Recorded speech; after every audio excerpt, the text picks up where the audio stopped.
And here we go. Welcome back to another Digital Adel Hoops podcast for you with my co-host, Matt Hanifan. How are you doing today, Matt? I'm doing very well. How about yourself? I'm doing fantastic. As always, we have a well-produced show. We've been super prepared, and everything has gone off without a hitch pre-show, just like it always does. Isn't that right, Matt Hanifan? Yep.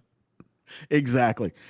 We definitely did not just finish our big boards prior to the show starting, and we for sure didn't just create like a new banner across the bottom literally right before the show started. That never happened. No, definitely I don't know not. what you're talking about. No. But anyway, there was a massive trade in the NBA. We're not a NBA content type of show for the most part, but Trae Young going to the Washington Wizards. The reason I bring it up, unblocks Trey Johnson. CJ McCollum out of there. There was somebody on this show who kept telling me, Adel, don't worry. He's going to get minutes eventually. Who was that? Was it Matt Hanifan? I think it was. He said there will be some sort of trade right before the deadline. It'll free up minutes, and they'll continue to tank just like they normally do. It is. Well, there's a caveat to that. I thought CJ McCollum would get traded, not for Trae Young, but he would get traded. But I do think it helps Trey Johnson because even though Trae Young is a black hole for the ball, where he just keeps the ball for 95% of the time, he's a very good facilitator. Yep. And all that gravity and all that attention he's going to attract, it's going to leave Trey Johnson wide open. Yeah. It's also very good for Sar. It's very good for Keyshawn Jordan. It's very good for all those guys, like especially like the perimeter players. So like, okay, now a tag defender or an off-ball defender has to account for them just spamming pick and rolls all the time with Trae Young and him being such a good, like, as much as I dump on Trae Young for like being like not a winning player, he's an excellent, to your point, he's an excellent facilitator, especially in ball screens. That's what they did a lot in Atlanta. And he's very good at like manipulating the back line of a defense, and he's very good with like, he'll turn the ball over. He's turnover prone, and he's a very like inefficient player in terms of like his shooting. Like he's just not a good shooter, and he just has poor shot selection, or at least the last couple of years he hasn't been a good shooter. Right. And his shot selection is pretty poor, but the passing and the playmaking and setting guys up, like he does do a good job of that if you have the right offense around him. And like Washington just really, they've kind of had to like freestyle it for a lack of a better term. And like they haven't really had a guy who could like set, Trae Johnson up. They didn't have a guy who could set Alex Sar up or Keyshawn Jordan. Like now you have a guy who's like one of the best at that, in spite of, the defensive problems, the shot selection, the usage, all that. Like he's gonna eat up a ton of usage. Like it's not like Trae Johnson's gonna be like, yep, I'm getting the ball, 20-25% of the time. Like no, it's just that's not gonna be the case with Trae Young. But like you'll get more open shots. Like that's the most important part of it. And then he'll be able to create as like a secondary, tertiary guy. But no, and that's where I think his ball handling should be best, because early in the season they had him playing point guard. Yeah. It was ridiculous. And then they stuck him in a corner. Yeah. So, no, I think that's going to be great for him. Giannis came out and said he doesn't want to be traded. He said he wants to build in Milwaukee for life. It's not in his DNA. I'm paraphrasing. I mean, he could have said it in a very different way, but that's kind of the way I interpret it. It's not in his DNA, or I think he said in his nature. That's what it was. It's not in his nature to be that type of guy. My TV in the background keeps changing screensavers, and it keeps making my face go lighter and darker, which is very weird. So I've just turned off my TV. Anyway, the reason why I bring up Giannis Antetokounmpo, hey, it's a mirror. It says Adel wants to be traded. I do want to be traded, but you'll never guess where. But yeah, so because I brought up Giannis Antetokounmpo, I did an article on SI. So this is our the latest on SI segment that me and Matt Hanifan do, where we tell you about what we've been writing about on SI. If you want to check that out, there are links in the description of this video or podcast down below if you're listening to it. So what I did is I've explored different possibilities for the teams that I cover. And the latest possibility was the Cam Boozer possibility. And I did a deep dive into his advanced metrics as well as his, his regular stats. And then I kind of did my full eval of like what I think of his game as far as how he gets to his shots and where he gets his shots, where he's going to be effective at the next level. I actually came away more impressed with Cam Boozer than I was than when I just watched him. Like I'm actually more impressed now than when I just watched him. Amir says Giannis's wife is from my hometown. So that makes an excerpt on the scenario. I have no idea what that means. Is it from your hometown when you were born in Pennsylvania, like when you were in Pennsylvania, or your hometown when you moved to San Francisco or LA or wherever you moved in California? I have no idea what that means, Amir. It could be either coast. But yeah, that's what I'm working on, Matt. That's my latest article. They could read that. You can click the link in the description below. What have you been working at on SI? Recently, I did a piece on the trade deadline. We're now less than 1 month away from the February 5th trade deadline. I wish I could talk. The Orlando Magic are kind of in a weird spot just because like they're super close to the first apron, which they're hard capped under, but they're also $5.5 million above the luxury tax. But also they traded 4 first-round picks for Desmond Bane, and they were seen as a team that would be one of the top contenders in the East, maybe not the top like New York or Cleveland or even Detroit's kind of entered that mix this year. I know Cleveland's had to deal with their own injuries and they're not in that conversation either. Again, they're dealing with their injuries again. Yeah. 2 years in a row. And so they're kind of in this weird spot where like they're now like middle of the East. They don't have a ton of trade flexibility with their picks, with like the salaries on their books. Like Jonathan Isaac's on a like non or partially guaranteed contract next year, non-guaranteed contract of the final 2 years. Obviously, Tyus Jones, that experiment hasn't worked at all. And they have a couple other contracts on the books that they could move, and it's like they're kind of in like a crossroads in terms of what they want to do. So I recently wrote about that. I still have no idea what they actually do at the deadline, but my guess is with Paulo's extension kicking in next year, Jalen Suggs is already on like in the middle of an extension, Franz Wagner, Desmond Bane. Like my guess is they try to at least sell a little bit and get below that luxury tax, and so the repeater tax, like they save an extra year for that. Right. But I don't know because I don't know if they'll find a salary matching team for, or not salary matching. I don't know if they'll find like a destination for Jonathan Isaac or Tyus Jones, for example, right? Or Mo Wagner or Goga or whomever. But I do believe that they should at least try to pie with what they have because they've made this push. Like you may as well just go. I was gonna say they already traded all their picks with Bane, so yeah, right. So it's kind of like a weird. They're kind of in like a weird area, right? And like they're another team that like hasn't been healthy. Jalen Suggs has been in and out of the lineup with multiple injuries. Franz Wagner's missed the last slew of games with an ankle injury. And I got a question. Been their best player this year. Why don't they play Jace Richardson more? I've been asking that for weeks, months. I have no idea why they don't do it. Yeah, doesn't make a lot of sense to me. He's been so much better than Tyus this year. It's not even close. Like it's not even a conversation. And all Tyus ever has been is a guy who won't turn the ball over. Like literally, that's Correct. like why he's hung around in the NBA is because he'll facilitate, make the simple read, and he will not turn it over.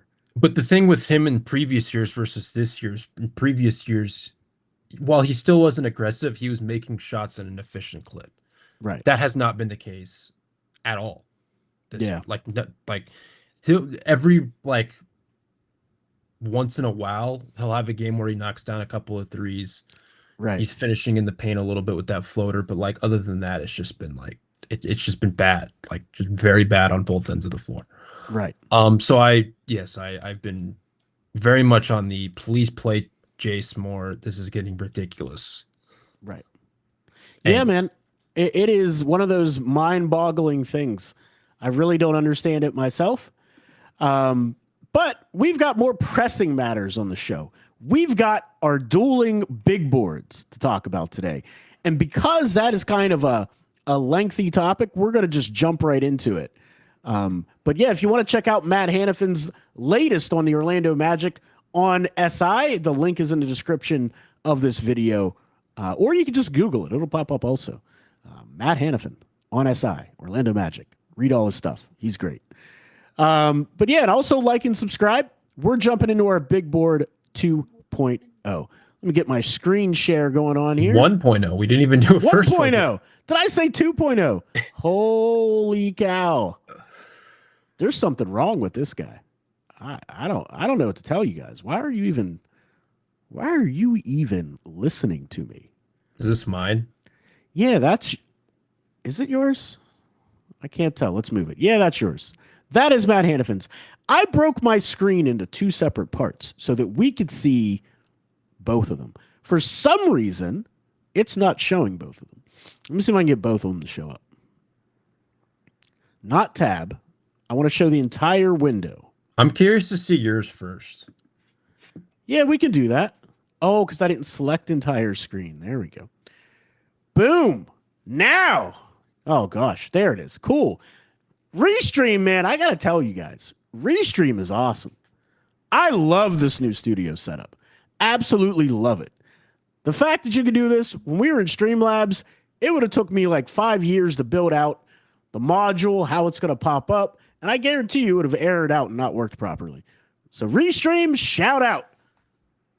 Appreciate you guys. But anyway, this is our dueling mock draft. This is Matt Hanifan's on the right. This is mine on the left. And we've got some similarities in the beginning. And I promise you, me and Matt did not coordinate this in any way. No. I'll tell you why. I worked all day today. We decided to do this yesterday, and I procrastinated until today. I didn't do my big board until 20 minutes before we started.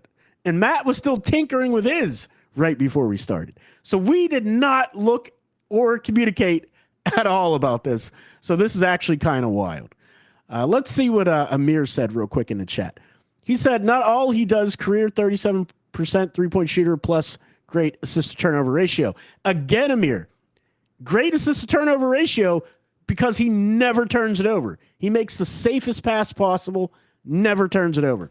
Going back to Trey Jones, Tyus Jones, not Trey. Trey's his brother.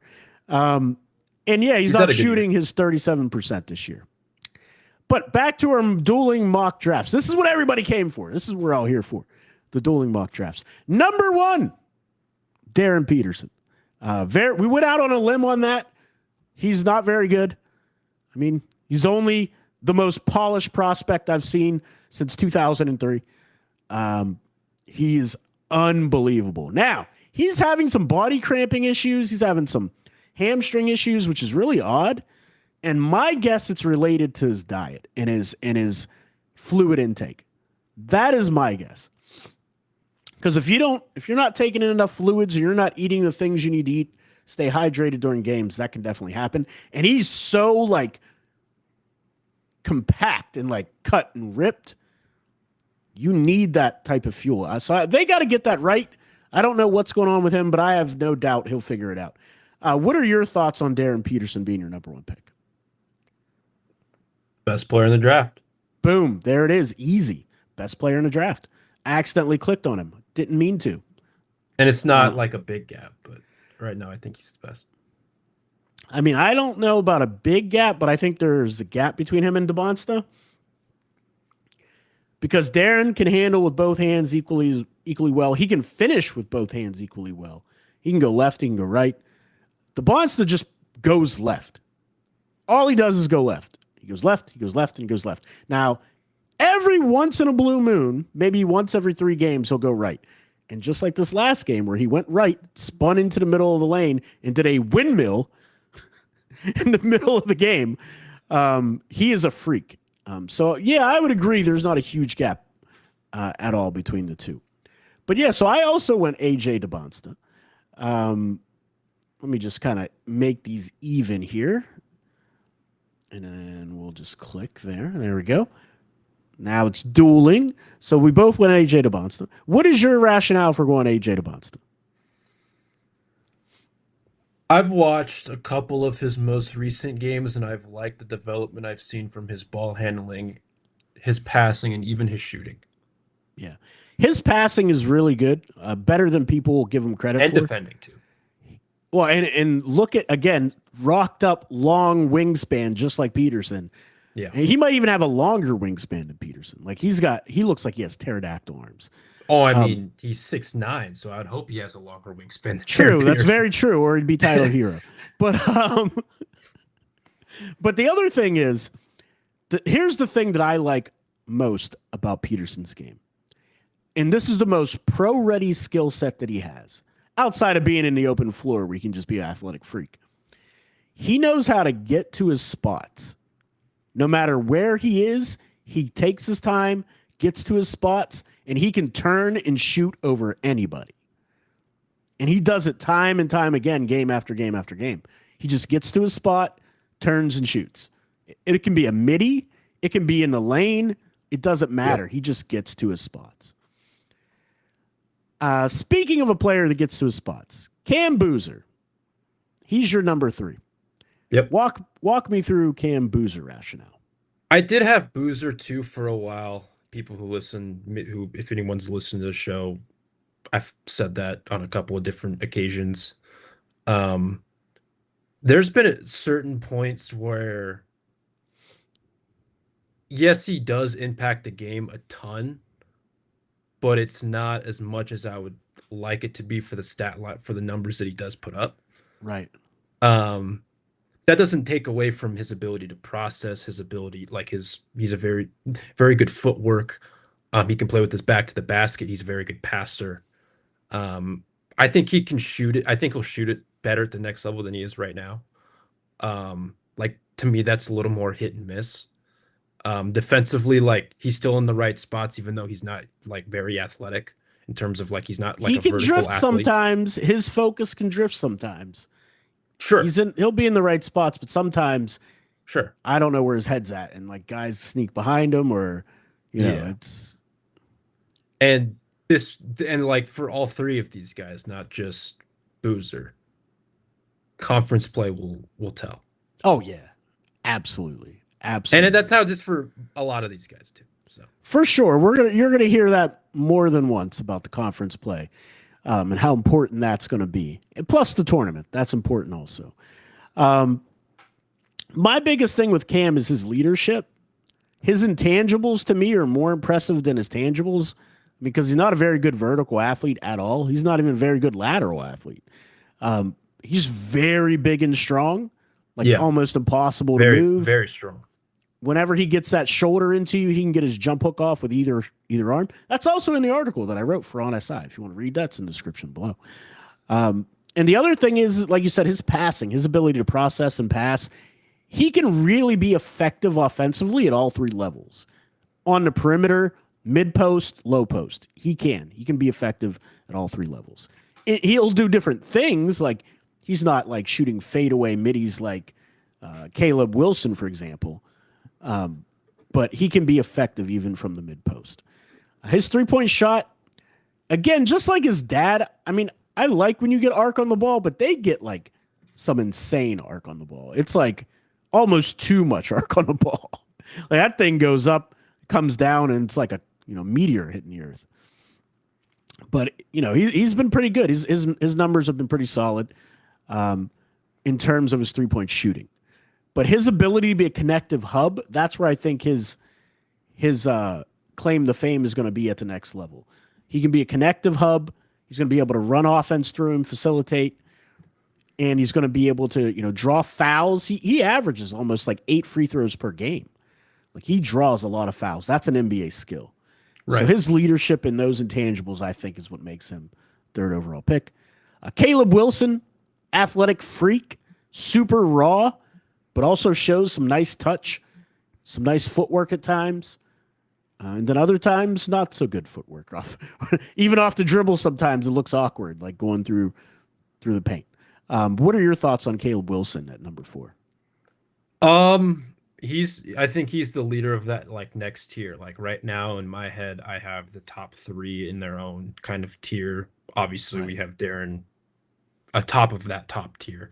Yeah. But Caleb Wilson, just because of like his length, his motor, rebounding, his ability to finish, and like he's very good inside the arc. He covers so much ground with his strides. Right. The 3-point shooting still isn't there, and I hope that is something that he develops at the next level. I think he will. But everything inside the arc, like yes, he is still raw. But his ability to do it on both ends at his age, at his size, with his mobility, like he's gonna need to get stronger too. Oh yeah, but I think he will too. Yeah, I know. He's been unbelievable this year.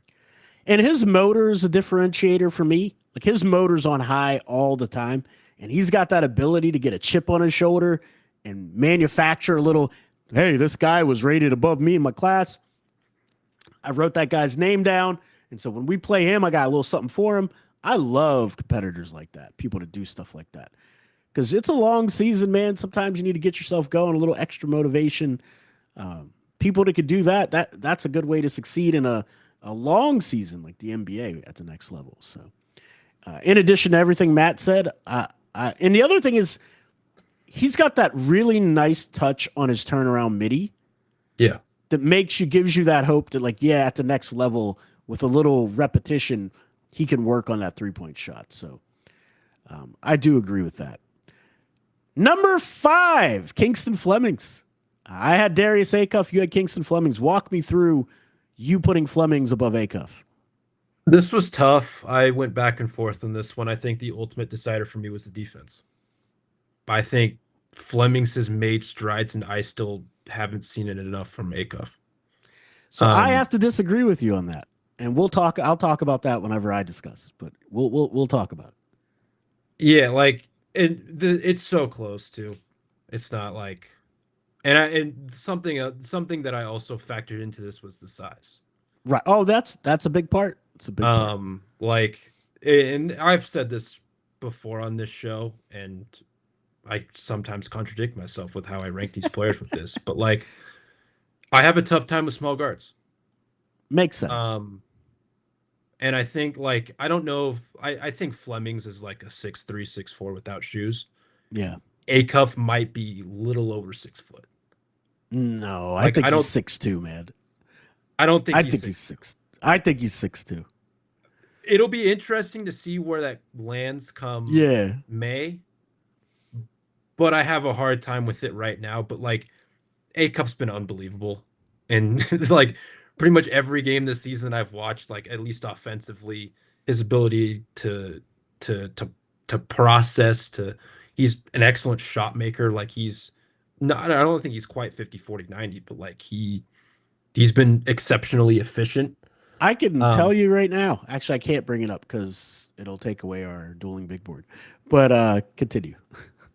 But I think the separating factor for me is, like, one, I just think Kingston has made more strides. Not that he's been great, because he hasn't been, but I think he's made more strides defensively. That was a question that I had coming in. Right. And Acuff, like, at least before I logged on here, I was watching the Ole Miss game from last night. It's just like, he's just putting screens every possession, it felt like. And it just wasn't like the biggest question that I had was his ability to navigate screens and his ability to process and whatnot. Right. And like, he is physical. Like, no, there's no question about it. He's built like a linebacker. Right. But when it comes to projecting his ceiling at the next level, offensively, I think he's going to be great. Defensively is where I have the questions, because I just think he's going to be putting screens like it's just nobody's business. And like, I have a hard time kind of projecting that and putting him in the top 5 because of that. So this reminds me of kind of how the narrative around Kasper Jakachonis was last season. not from you specifically, but from other Yeah. people. When I tried to tell him he's a good tell people he's going to be a good defender at the next level. Kasper Shakachonis had so much responsibility offensively for the Fighting Illini that he was just wore down, and he was trying to conserve energy basically on the defensive end. I feel the same thing with Acuff. I think Acuff, because I've seen possessions where they need him to be a good defender, and he does it. Like, he can lock in, he can slide his feet, he can swivel those hips, and he does it. So I believe it's a lot like Kasper Shakachonis, where he's so much offensive responsibility that he kind of, takes that break. And I mean, he's gotten better at it. I've watched every single game. He's gotten better at his screen navigation in terms of, fighting through it and hustling and all that. It just, again, I just think all the offensive responsibility, he's just kind of like, after a bit, it's like, well, I'll get it back on the other end, He does have a lot. Like, he's very on ball, and like, to a certain extent, that can also be a negative, because it's like, I want to see him more off ball. Well, but he played off ball to start the season. Remember, Coach Cow didn't put him on ball until like the first 5 games into the season. Malik Thomas was handling a lot more in the beginning of the season. DJ Wagner was handling a lot more in the beginning of the season, and he was just a space and shot maker, and then he would, towards the end of the games, do his one-on-one thing. Mm-hmm. Excuse me, I am so phlegmy for some reason all of a sudden. I don't know why, but anyway, hopefully the audience cannot hear me in my nasalness. So my thing with Darius Acuff, I don't think people realize how good of an offensive player he actually is. He's unbelievable. He's unbelievable. But I mean, just even translating to the next level. Like, I think with all the space in the next level, and then whenever you put the pace into it, and I just think he's going to be impossible to guard. Like, there was a possession against Ole Miss where they just kept going 1-4 flat. Cal was just like, all right, you know what? 1-4 flat. Because they hadn't scored in a while. And he just kept taking everybody off the dribble. They rotated defenders. It didn't matter. And he was so quick. And remember, in the beginning of our evaluation with him, I was like, is he quick? Because it just feels like he never gets separation. And then it turns out he's a lot like CJ McCollum. He only goes as fast as he has to go. And he's only as quick as he needs to be. But when he needs to be really quick, he's really, really quick. Yeah. So I think, and the fact that he can create separation and shoot over the top of bigger defenders, he's got that nice floater in the lane, and he facilitates at a high clip. I think he's going to be an absolute star. Like, I think he's going to be a superstar. Like, I wouldn't disagree. The type of point guards I'm thinking about, and this isn't a comparison like he's going to be this guy, but I'm talking like Stephon Marbury, like the old bully guard, like Tim Hardaway, the old bully guards of the past. Like, he's that type of player. His processing is that high. Now, Kingston Flemings, I love as well. That dude is quick as a hiccup. Like, I mean, that dude is just instant acceleration, and he's gone. Yeah. I think that's the one thing that I like with Acuff more than I like with Flemings, though, is the playmaking. Like, Flemings has shown it in ball screens. Right. But I just think Acuff, like, he's just ridiculously poised. Dude, like, you can't trap him. You can't blitz him. You can't trap the dude. Because he's either going to immediately locate where the ball needs to go, or he's just going to turn the corner. Like, it's just... Right. Like, that's the thing with Acuff that I like more. And that's why it was like flipping. It was like, it all will also depend come draft night what a team prefers. Right. And what they value. I mean, that's how it is with all these guys. Right. But like, it wouldn't matter to me. If I was the GM, it doesn't matter to me. I'm taking Darius Acuff because he's going to be an absolute superstar. Like, he's going to be a star. Like, you put Darius Acuff on a lot of these teams in the league. I mean, a lot of them. He's your starter day one. Like, day one. Same thing with Flemings, too. And I mean, and that's the thing, man. This draft class is so good. Like, and I love Flemings. Like, he's dynamic in the passing lanes. His defense in the passing lanes is where he excels because he has that strength and, like you said, not strength, but that quickness, and he has that length where he's able to get into the passing lanes and really be disruptive. Yeah. But you saw it when they played against Arkansas. He wasn't doing that crap to Darius Acuff. Acuff was getting whatever he wanted, did whatever he wanted all game long. Now his teammates, his Darius Acuff's teammates got flustered in that matchup, but he was the only one. He just put them on his back and was like, well, guess it's my show. And he just went to work. I'm very, very, very interested about your 7 and 8 because you're going to have to talk me into at least 7. Let's do it. So your 7th, Koa Pete. I'll tell you my 7th, which is Jaden Quinnitz. This guy is going to be a monster. I mean, he's going to be a friggin' monster. If he can stay healthy. That's the one caveat. If he can stay healthy. His defensive switchability at the next level is going to be crazy. The fact that he is 7 foot, no, he's 6'10", almost 7 foot, 255 pounds. His arms are super long. It's like crazy. And offensively, he's going to be one of those guys that you can just throw it up to, and he's going to dunk everything. He'll get it off the glass and go get it. And when he puts it back, he's not trying to lay it up. He's not trying to shoot a little jump hook. He's going to cram it in your face. Like, he's going to be a monster, man. He's going to be a freaking monster. That's why I put him so high, because I think he's going to be a monster. And he can switch out on the perimeter. Okay. Oh, yeah. No, he can switch out on the perimeter. He doesn't even use good technique yet, and he's doing it. Yeah. Like, he stands straight up and down. He's like hopping around. Like, dude, get your butt down and slide your feet, and it'll be fine.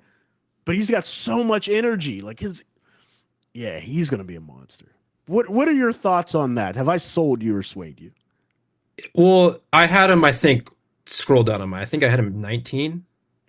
Wow. 18, 19. Oh, my. You're way too low. So man. Raw, dude. Very raw. He is so, like, he's really, like in my head when I've watched him, and, like, he's only played, I think, 4 games, and I watched which game was it now that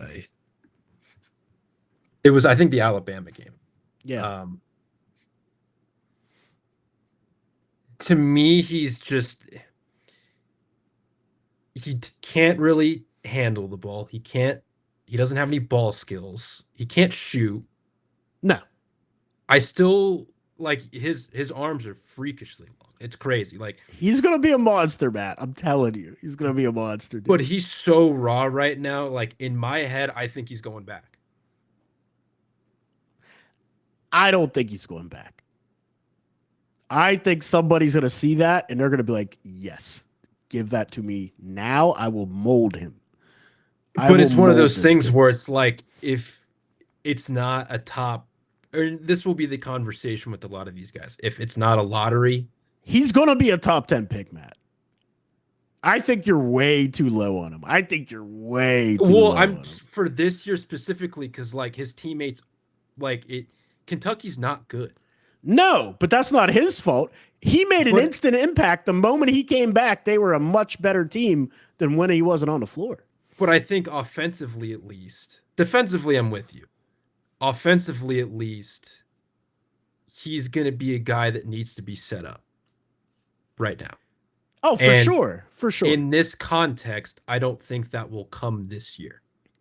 And so I think if it's not lottery, he's going to look at the NIL money and he's going to go back. Like, so let me ask you a question. In my head with him right now. Like, that's how raw. Maybe he develops. Like, I hope he develops over the course of the season. But, like, he had 1 point yesterday. But let me put this to you. Let me put this to you this way.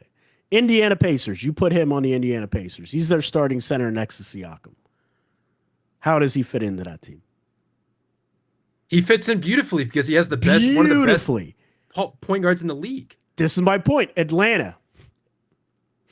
Well, now that they don't have a point guard, I don't. Doesn't matter, but they got all the other pieces around him. You know what I mean? They got all the other pieces they could put around him. Washington, you could put him next to freaking Sar. You could put him there. That would be interesting. Wouldn't that be interesting? But Brooklyn, you could put. You put him next to Claxton. I mean, I've been on record saying I would have traded Claxton like You 3 could years replace ago. Claxton, but this is my point. A lot of these teams in that area of the draft, they could, if you put him on Charlotte, he's going to beat out Kalkbrenner Oh, well, yeah, probably. easily. But this is my, do you see what I'm saying? You're saying, oh, yeah, that's why he's going to go so high. He has a skill set that these other teams are going to covet But because he doesn't need the ball. But I think they would covet other players over him. I don't think so. Because of his size and his wingspan. I think you're discounting the amount of athleticism he has, his size and his wingspan. Like, you're not understanding what he's going to be, I don't think. No, I know what he's going to be defensively. Offensively, it's a lot of the, how do I want to phrase this? It's a lot of like the vertical spacing Yes. aspect to it. And he hasn't shown that yet, though. But this He is, hasn't oh, shown he that. could be a vertical spacer. But he hasn't shown that to be. Because the offensive players on Kentucky are so freaking bad. They're right, so bad. That's my point. Like, I think he's going to try to put himself in a context. If it's not a lottery context, he's going to put himself in a context where he's able to benefit with that. So I agree while with making you. 7 figures as. So I think we're saying the same thing, though.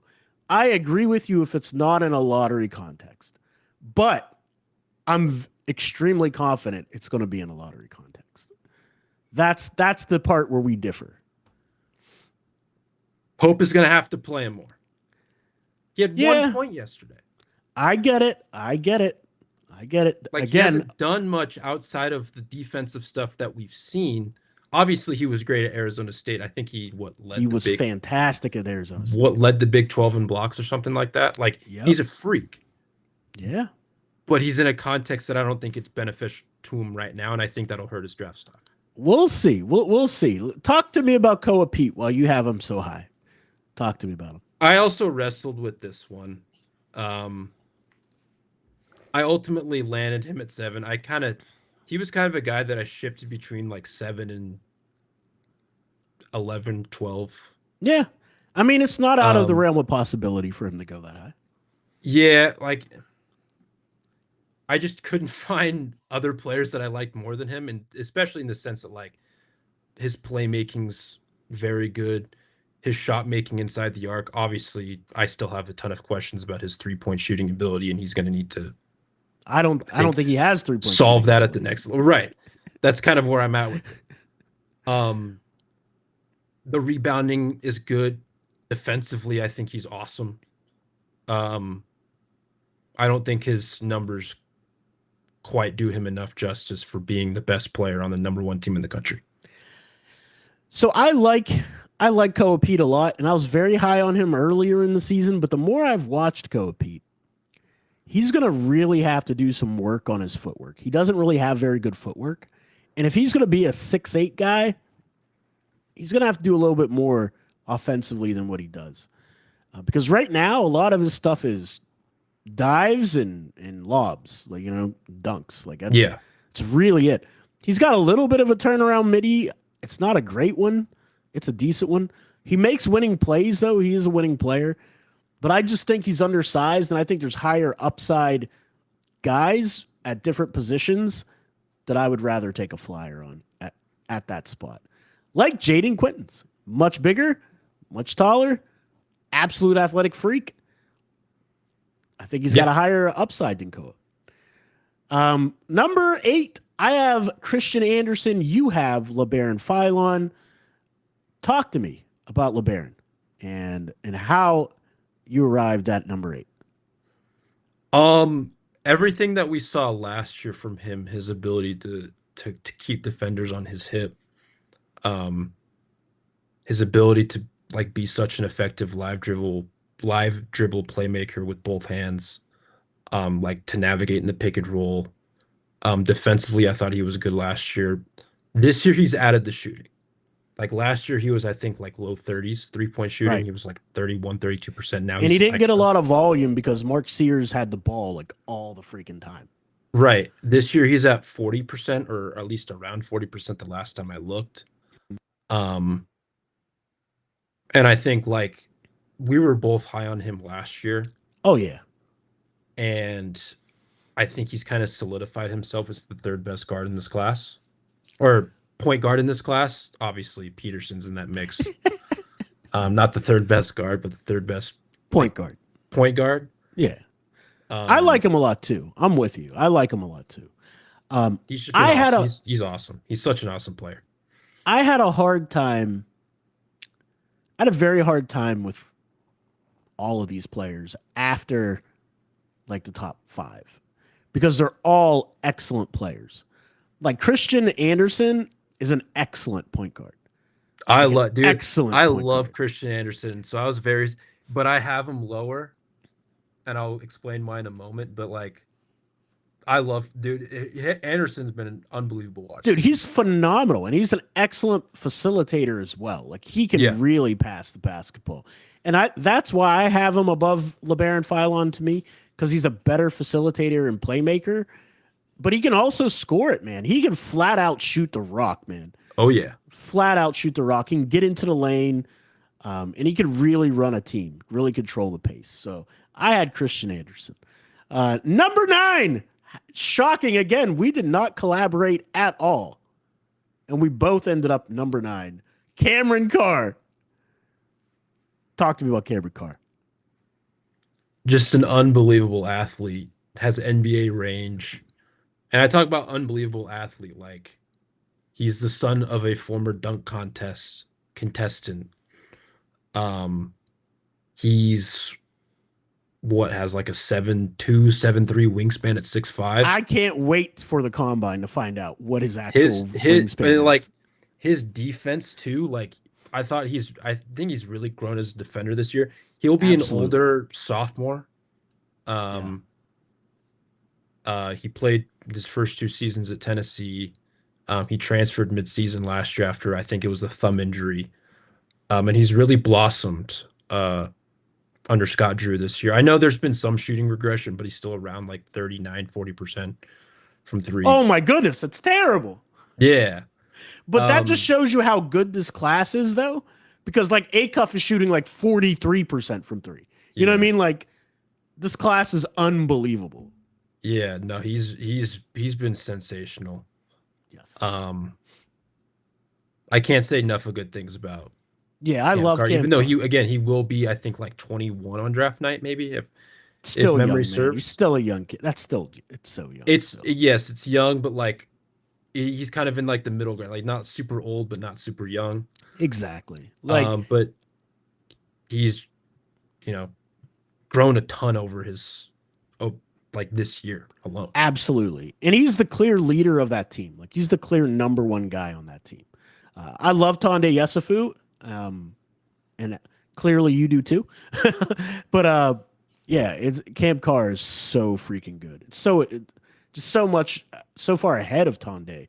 I mean, he's older, of course, but he's just so ahead of him in terms of all the things he can do on the court in the passing lanes. Defensively blocking shots, getting rebounds, dunking on people, hitting threes. My number 10, we're going to start moving a little bit quicker because I just realized we've been potting for 43 minutes and we are only on our 9th or 10th guy. We could break this up and we could do multiple episodes of this, actually. Nah, let's just run through it. We're gonna change it though. Like I that's the thing. know. Let's run through it. All right. So, number 10, you had Steinbeck. I had Mikey Brown Jr.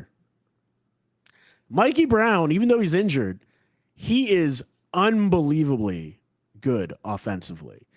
I mean, he's going to be a special kid offensively, and with the size that he has. That's why I have him. I value, like when I evaluate prospects, I value size in a guard like that, 6'5", 6'6", also can really shoot the ball, can really pass the ball, can really rebound the ball. I value that above the try hard rebound guys like Steinbeck, for example. But explain to me why you took Steinbeck. He's just been dominant on both ends this year. Dominant. Okay. That's a big word. Like he's an excellent rim protector, at least from the games that I've watched from him, which hasn't Mm, been a ton. I want to preface that by saying, like a lot of these guys, it hasn't been. Right. but like very good weak side rim protector, exceptional rebounder. I think he had like an offensive rebound rate of like around like 14. Like he's just gobbling up rebounds everywhere. Not really Yeah. shooting the ball from three. Like he's not like a stretch five or anything like that. Hmm. Which I think is value in today's NBA. But he's been very efficient inside the arc. Right. Um, but I want to say he's around like 75 or so percent. Maybe again, um, my brain is just jumbled at this point with all these guys. But he's around like 75% from the free throw line. Um, He's third in offensive rebounds per 40 in the entire NCAA. he's been a freak this year. When he's been healthy. Right. Um, I want to get more like eyes on him though, because I Right. mean I've only watched a couple of games from him and again a lot of these guys that we've talked about. Yeah. Um, but he's been someone who I've been like very, very impressed with and have gradually moved up Yeah. my board as the years went on. No, I like him too. He's going to be a good player. He's a good prospect. I took Koa Pete.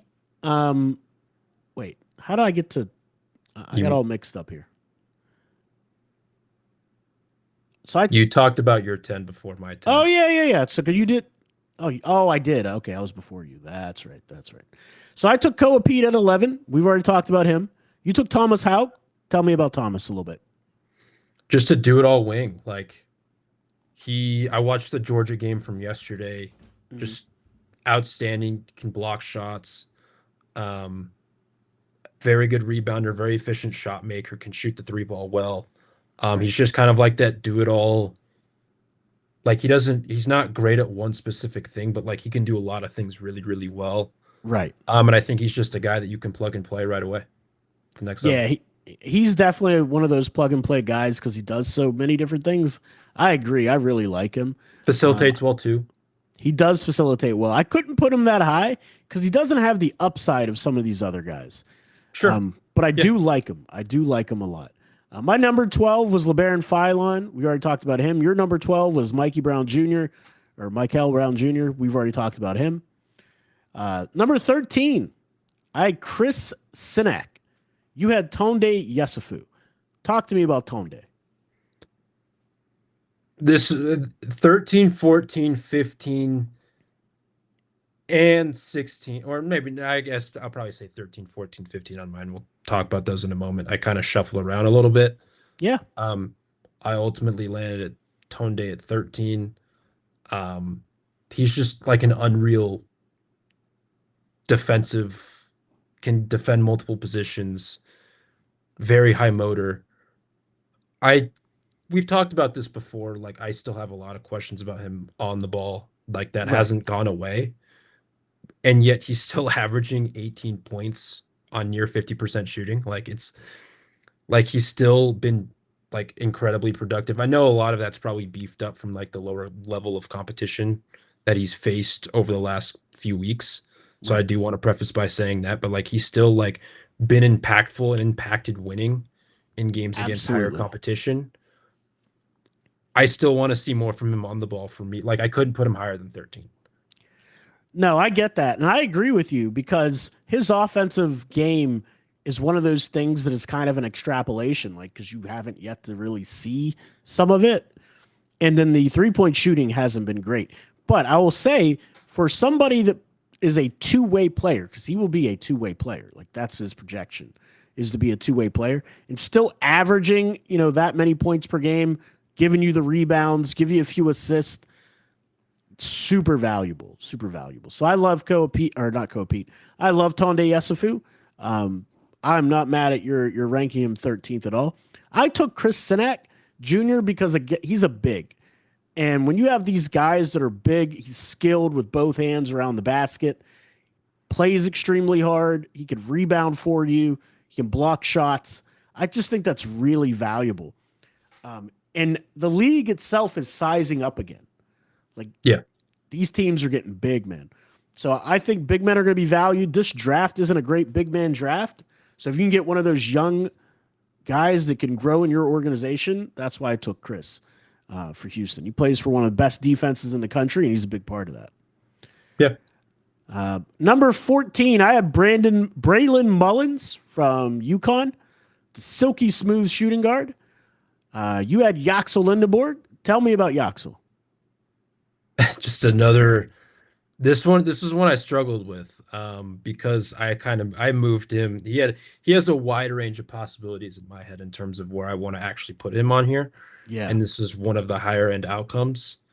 But he's been Michigan's most impactful player this year because of literally like yes, he does lack the consistency as we've talked about at times, but he quite literally does everything for that. Yeah. Like he rebounds, he blocks shots, he plays the passing lanes, he defends okay on the ball. He's still not very athletically gifted in terms of his lateral quickness. Right. Um, he's shooting 35% from three on 4.5 attempts. Um, he's just like a do it all kind of player, and like Yeah. yeah, he's gonna be 23 or whatever how on draft night.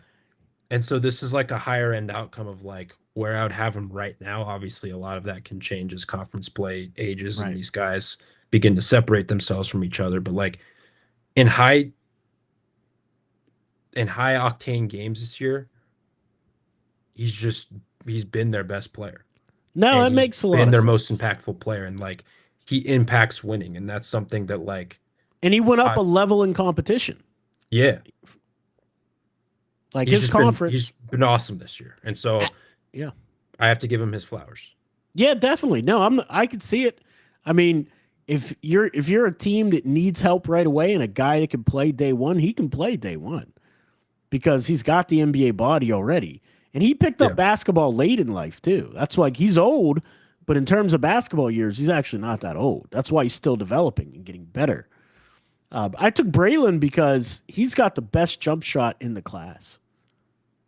I haven't He's watched enough of Braylon yet His because I know jump he's shot is yeah. so silky smooth, man.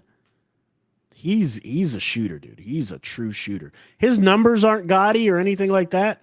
He finishes better than you would think from the field overall, but his 3-point shooting stroke, it's pretty, man. It's pretty.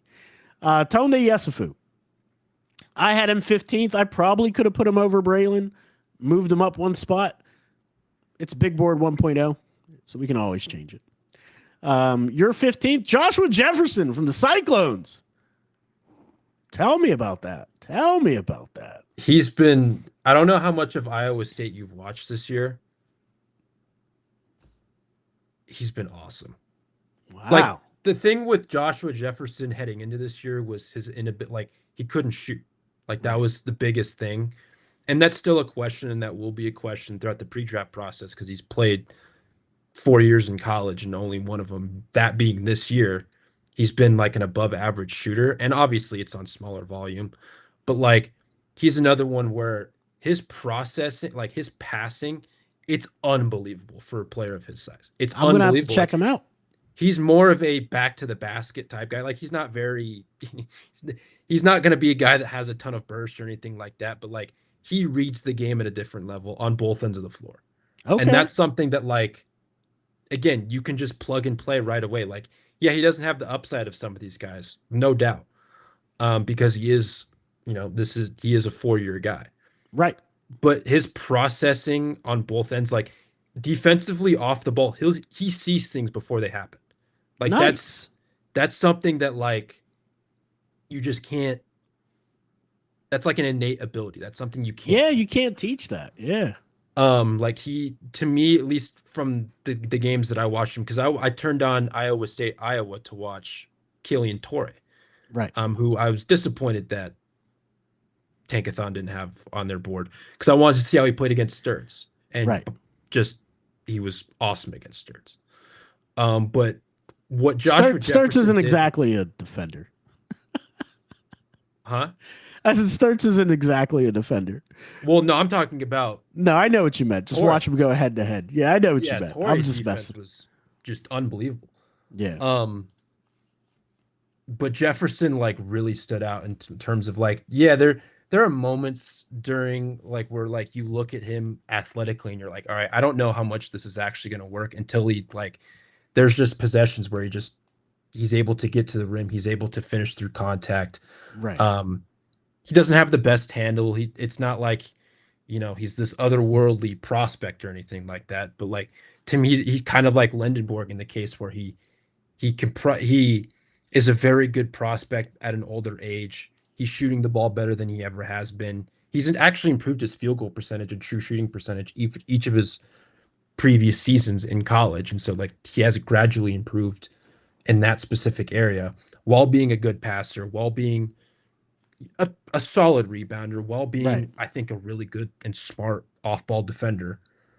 Um, I don't know. I'm a Joshua Jefferson fan, Yeah, but I that's an want to see how interesting one. this continues to go. Definitely. No, that's really interesting.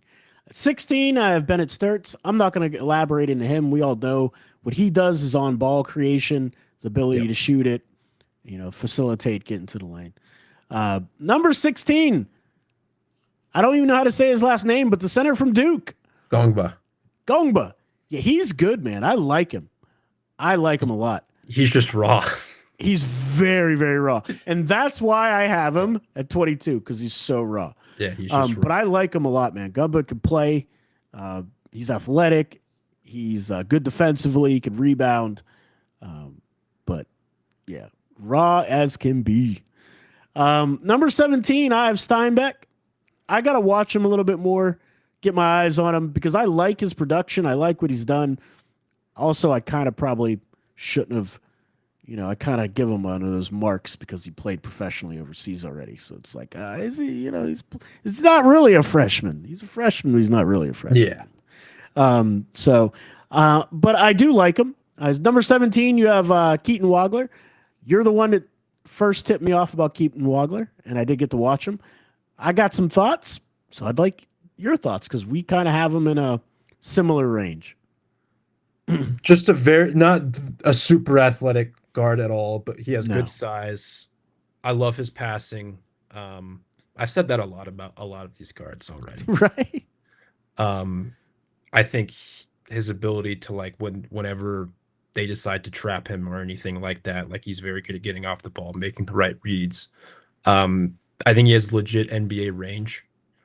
Yeah, I he still can want to shoot see it. more from the defense. But this is so that like that's kind of where I have him. Like that kind of prevented me from him being higher, but like Right. he's still skinny too. Like he's got to get stronger. But I also Super think there's skinny. like wiry, strong-ish type player. So yeah, that's why I have him at 17. Yeah, I mean, I like him. I think his handles need to get a lot better. I think he's got budget berry handles. Like he goes left, he goes right. Like that's really it. There's not really much to it. He'll get cut off and he'll spin. He'll do Yeah, the he Jaime does Hawkins spin a lot. Jr. spin. So I think he needs to really work on his handles, but I love his feel for the game. I love his ability to facilitate. He's got great size, and even though his jump shot, starts from his chin, it goes in. And so it's just an easy tweak to get that thing up. Kind of like Jaeger. I don't know if you've noticed this, but did you notice Jaeger's shot is no longer across his face? It's actually starting on the right side of his face now. So a lot like Jaeger, you can fix your jump shot whenever you have good bones to work with. I still don't think Jaeger is going to be a great percentage shooter overall, but he is working on it. He is working. Keaton's release is very low. Very low. It comes from his chin. Number 20, 21. I had Thomas Houck, number 21. He's a little bit older of a prospect, does a little bit of everything. And my thing is I don't know how well that's going to translate to the NBA. I think he'll be a good role player. I think he'll be able to carve out a career, but I just don't know how well that's going to translate overall. You had 21, Sure. Christian Anderson. Tell me this real quick. So you don't have to elaborate a ton on Christian, but tell me how you put Christian below Bennett Sturts. Talk to me about that.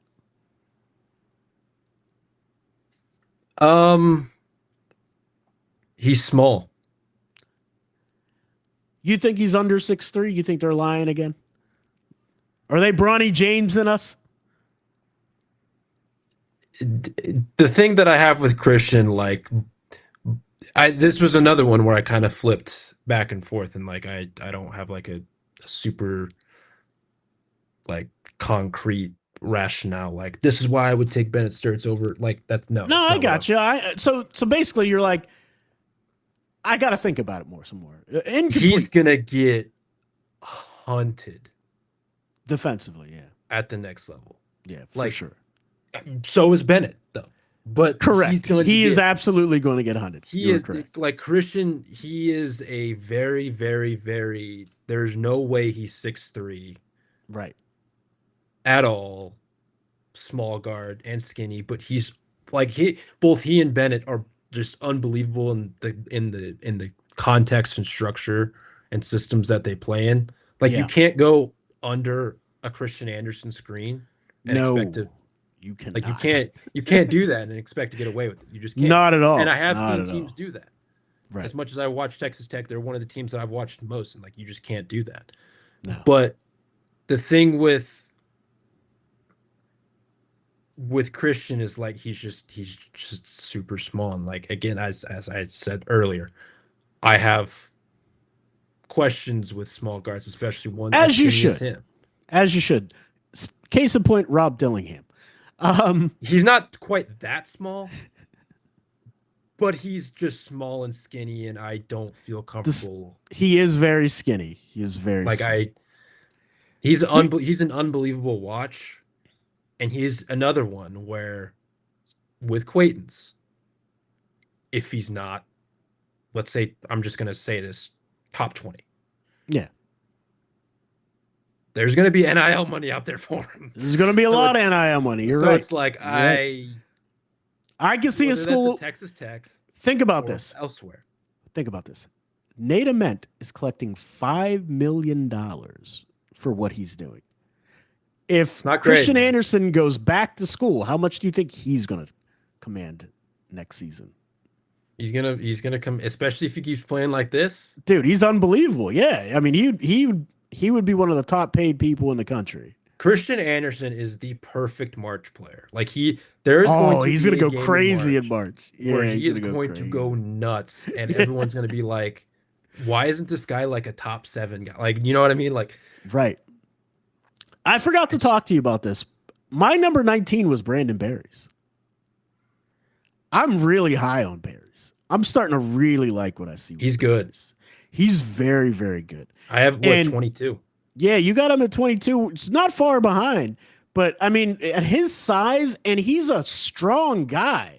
It's not like he's super skinny as a freshman.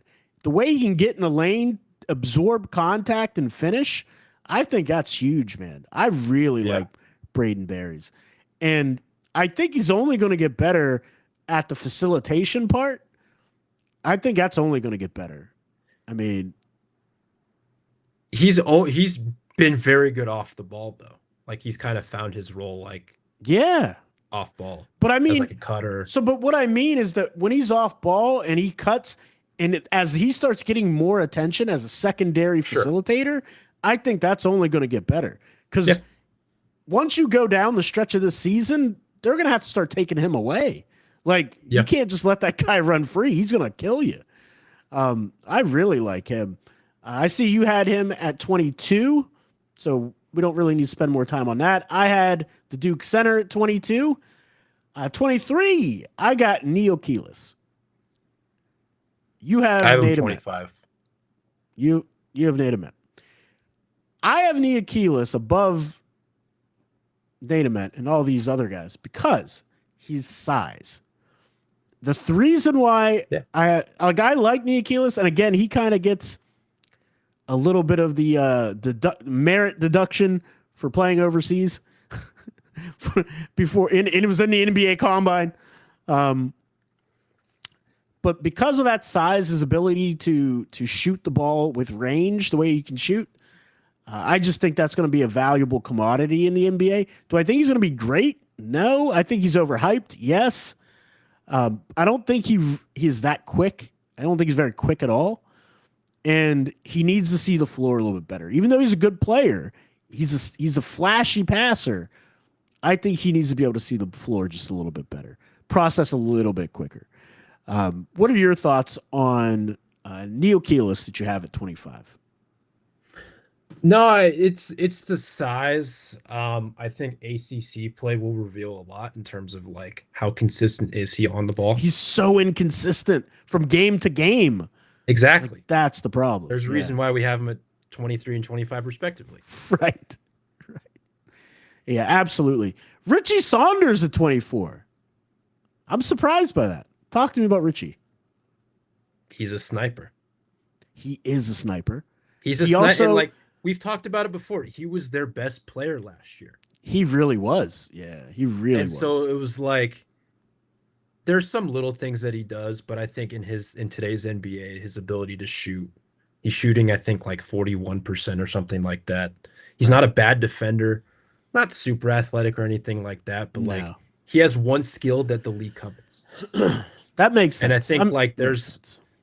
a late first round, early second round kind of value. And like I have Mullins 26. He presents that same kind of skill set. Obviously, he's younger, and like I haven't watched a ton of him yet. I've watched more Saunders than I He's have a more Mullins. fluid mover as well. Like he's going to be a good player. Like he can get to his shot off the bounce if you know what I mean. Like as he develops, he's going to be able to get his shot off the bounce. Sure. I have Malik Thomas 24. Malik Thomas for the Razorbacks is absolute six man of the year type of player. Like he is going to be that Lou Williams ish type of player where he just comes in and gets buckets, and he is long. His arms are so freaking long. I mean, he needs to work on his balance on his jump shot. Like that's his biggest problem to me, as far as his offense goes, is working on his balance. But he's going to be a nightmare in the passing lanes as well. He's going to be able to get out in the passing lanes, and he's going to be able to finish in the open floor. I really like Malik Thomas, like in the late as a late round first, but he's also a kid that probably will go back to school and take the NIL bag if he's going that late. Yeah. Let's see. Alex Caravan at 27. Wow. And yet Neil Keelis 25. I had Dash Daniels at 26.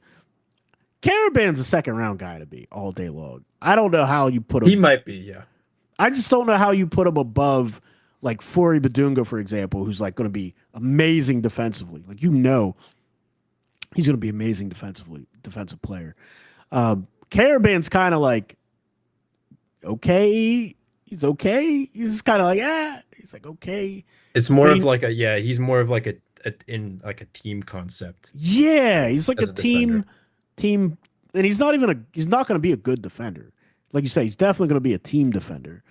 Offensively, he can shoot it, and he's smart, but he can't really put it on the floor. He can't self-create at all. Okay at facilitation. I think he can be like he can be a guy that can attack closeouts. I don't think he's going to be a guy that's going to like create his own shot or anything. Though I'm with you there. But he's also shooting like 1,000,000,000% from three. So it's like 1,000,000,000% from three. like he's been nuts, dude. He's a very good three-point shooter. He's a very, very good three-point shooter. How did Alex Condon get it? This is not right. I somehow missed Alex Condon being in my top 30. He's not in my top 30, I promise you. Alex Condon will not be in my top 30, I promise you. I promise you that. Anyway, moving on. You have Dash Daniels to round out you have Fori Badunga, Dash Daniels, Henry Vasar to round out your bottom 30.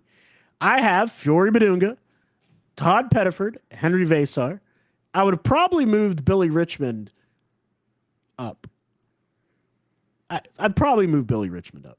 I'd probably put him in my top 30. Billy Goat is young still. He's still young. Billy Goat's young. He can shoot the ball. He can shoot the ball when he's open. And he is a nightmare defensively. Absolute energy bringer. I think people are sleeping on Todd Pettiford, but you don't have him that far out of the top 30 either. I just haven't liked what I've seen at all this year, and I said he was a top. Everything that I've seen this year from him, I feel bad. It makes me feel bad. You feel bad about your top 20 projection last year. It makes me feel more bad for like I think he should have declared. Yeah. And I mean, like especially in this class. Like, this year just hasn't talent. been good for him. I mean, he's been their best player. Relative to where I expected him to be, it just hasn't been good. Like, and that's part of being a young player. So it's like it's not always going to be sunshine and roses for these guys. And I also think that Auburn team isn't nearly as good as the previous one. Oh no. No. So I think that's a big part of it too, because he has to do almost everything. I love Keyshawn Hall. Like I love Keyshawn Hall. 6'7" matchup nightmare. I always say that. The thing that is troubling for Keyshawn Hall, in my opinion, is that he does not change speeds well. He's going quick every time. He's trying to go fast. He gets pressed, tough defense, he's going even faster. And as a guy that's that big, you can't do that. I mean, you got to get a guy on your hip. You got to change speeds. You got to slow down. So I think Pettiford's found out that like in big games, it's all on his shoulders. And I just think it's been hard for him, to continue to try to do that the entire game. Before he'd come off the bench and do it. Now he's got to do it the whole freaking game. Right. It's tough, but I'm still high on Pettiford. I like Vesar. I really do. I think he's going to be a good player. He's not nearly as strong as he needs to be. He needs to get a lot stronger. Yep. Like that's my biggest thing with him. He needs to get a lot stronger. Andy Mara, he's a good passer, man. I like his ability to facilitate from a guy at 7'3". Also, not nearly strong enough. Look at those arms. Super skinny. But that's all we got for today, Matt. We went way, way over today. Tell the people where they can find you, follow you, and get more of your work. I hope you know both. I can speak for both Adel and I when I say this. We're going to be changing our big boards 17 different times before next episode. But you can find me at NPH_824_ on Twitter. You could find me at hothouthoops.com, vendettasportsmedia.com, mountainwestconnection.com, as well as Orlando Magic on SI. Absolutely. Read Matt Hanifan's articles on SI. I have articles as well. Both of them are in the description below. You can find me, Digital Adel, anywhere social media platforms are found. On Instagram, it's a little different. There's an underscore between Digital and Adel. But that's it for us today, guys. Hope you liked the big board. Let us know what you think in the comments down below.